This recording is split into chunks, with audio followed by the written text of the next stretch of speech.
අයිබෝවන් ඔබ සිරු දෙනාම ඉතාම සාදරයෙන් පිළිගන්නවා මයික්ස් චොයිස් වන්හි තවත් එක් රූප රචනාවකට. ඔව් ඔබ අප සමග එකතු වෙලා ඉන්නේ අපේ නවසීලන්තයේ ගත කරපු දකුණු දූපතේ ගත කරපු ඒ සංචාරයේ අන්තිම කොටසත් සමග කියලා. ඔව් අද ගමන අපි යන්නේ ටයානිවු ඉඳලා ක්වීන්ස්ටවුන් වෙනකම්. ඉතින් අපි නතර වෙලා හිටිය ටයානිවු වල අපි ක්වීන්ස්ටවුන් වලට ගිහිල්ලා ක්වීන්ස්ටවුන් වටේටත් අපි ඔබ එක්කන් යන්න බලාපොරොත්තු වෙනවා. ඔව් අපි පටන් ගත්තේ මුලින්ම අපේ උදෑසන ආහාරය ටයානිවු වලින් ඉතාමත් සුන්දර අවන්හල් දෙකකින් ගත්තේ මොකද අපේ හුඟක් කට්ටිය හිටපු නිසා අපිට දෙකකට යන්න වුණා එකම ළඟ දීච්ච. ඉතින් බලන්න අපි රස වින්දනය කරපු හැටි. අපි කෑවේ නවසීලන්තයේ සහ ඕස්ට්‍රේලියාවේ සාමාන්‍ය උදේ තියෙන්න පුළුවන් ආහාරයක්, උදේ ගන්න පුළුවන් ආහාරයක්. උදාහරණයක් වශයෙන් කියනවා එකක් කියන්න පුළුවන් එග් බෙනඩික්ට් එක. බලන්න අපේ ආහාරය දිහා. ඔව් අපි ක්වීන්ස්ටවුන් එකට යනකොට අපිට හම්බුණා ඉතාම සුන්දර විලක්.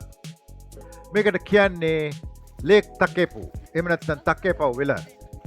මේක ඉතාම සුන්දර ස්ථානයක්. බලන්න මේ වතුර කොච්චර සුන්දරද, කොච්චර පැහැදිලිද. ඒකම පිටිපස්සෙන් තියෙන කඳු යාය කොච්චර සුන්දරද. මේක අපිට ඉතාමත් රමණීය ස්ථානයක්.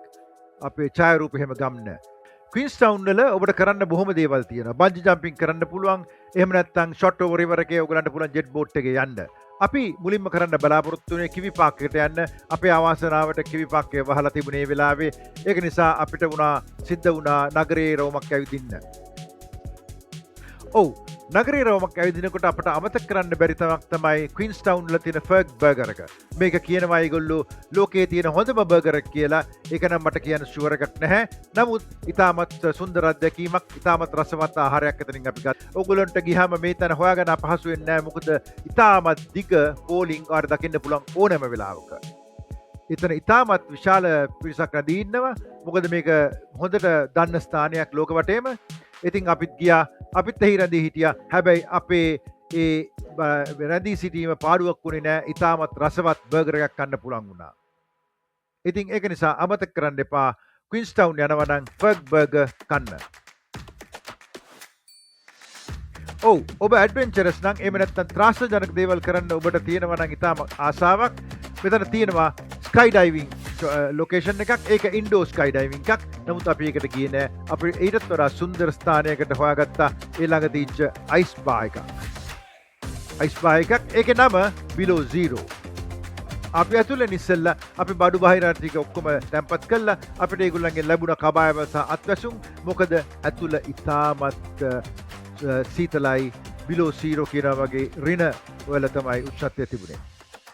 ඉතින් බලන්න මේක ඉතාමත් සුන්දර ලෙස ඒගොල්ලෝ හදලා තියෙනවා අයිස් වලින්. ඒකම ආලෝකමත් කරලා තියෙනවා. ඉතාමත් සුන්දර හැඩතල කපලා තියෙනවා. සමහර හැඩතල මම ඔයගොල්ලන්ට පෙන්නුවේ නෑ. මොකද ඒවා මං හිතන්නේ මට මේ වගේ රූප රචනාව ගේන්න පුළුවන් ඒවා කියලා. නමුත් ඔබට ගියාම බලා ගන්න පුළුවන්. ඔව් මේක ඇතුළේදී ඕගොල්ලන්ට පුළුවනි මොක්ටේල් එකක එහෙම නැත්නම් කොක්ටේල් එකක රස විඳින්න. ඔව් ඒගොල්ලන්ගේ තියෙන මොක්ටේල් සහ කොක්ටේල්ස් ගන්න අපිට දැනුවත් කරා. අපිත් ඒකෙන් තේරුම් අරගෙන මොකද අපිට හොඳ එක කියලා අපි ගත්තා කොක්ටේල්ස් and මොක්ටේල්ස්. ඒක දෙන්නේ අයිස් කප් එක. ඉතාමත් සුන්දර අත්දැකීමක් ඒක. කවදාකවත් අපි අයිස් කප් එක වතුර බීලා හරි මොන හරි බීලා නැහනේ. ඉතාමත් සුන්දර අවස්ථාවක් මේක. තවත් එකක් තමයි ඔයා කාලේ බාලේ ඉවරයෙන් පස්සේ ඔයාගේ අයිස් කප් එක ඔයාටම ස්මෑෂ් කරන්න පුළුවන්. ඒක එක අතකින් ඇත්තටම හොඳයි. මොකද ඒක තවත් එක්කෙනෙක්ට පාවිච්චි කරන්න බැහැ කොහොමවත්. ඒක නිසා අපි ඒක ස්මෑෂ් කරනවා.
මෙන්න බලන්න අපි අපේ අයිස් කප් එක ස්මෑෂ් කරපු විදිය.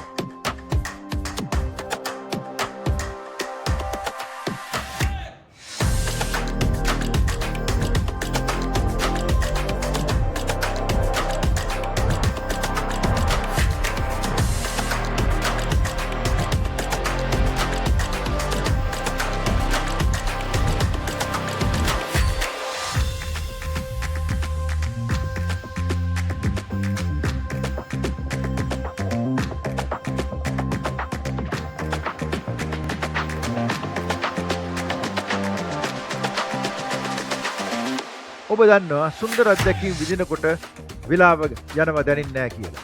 ඒ වගේ අපිටත් වෙලාව යනවා දැනුන්නේ නැහැ. බලනකොට හවස් වෙලා. ඉතින් අපි සියලු දෙනාම කතා වෙලා ගියා ඒ ක්වීන්ස්ටවුන් වල තියෙන ඉතාමත් සුන්දර ස්ථානයකට. ඒක ඇත්තටම ඇවිදින්න පුළුවන් ස්ථානයක්. එතනට අපි ගියා මොකද අපිට ඕන කරා හිරබැස යාම බලන්න. සන්සෙට් එක බලන්න. එන්න අපත් එක්ක ඒ සන්සෙට් එක විදිමු.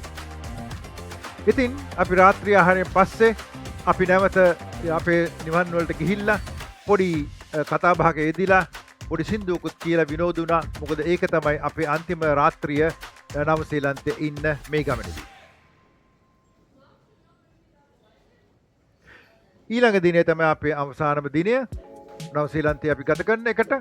ඉතින් අපි කට්ටියව බස්සලා ඉවරලා එයාපෝට් එකට අපි ගියා අපේ වාහන රෙන්ටල් එකට නැවත බාර දෙන්න. අපි පාවිච්චි කරේ Apex Rental කියන එකෙන් වාහන දෙක ගත්තේ.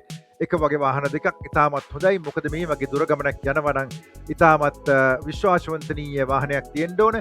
ඒකම ඒගොල්ලන්ගේ ගානත් ඉතාම සාධාරණයි. ඒගොල්ලෝ වැඩියෙන් charge කරේ නෑ. අපි ක්‍රයිස්ට්චර්ච් වලින් අරගෙන මේ වාහනය නැවත ක්වීන්ස්ටවුන් වලින් බාර දෙනවට. මොකද හුඟක් එහෙම රෙන්ටල් ආයතනවල එහෙම ප්‍රශ්නයක් තියෙනවා.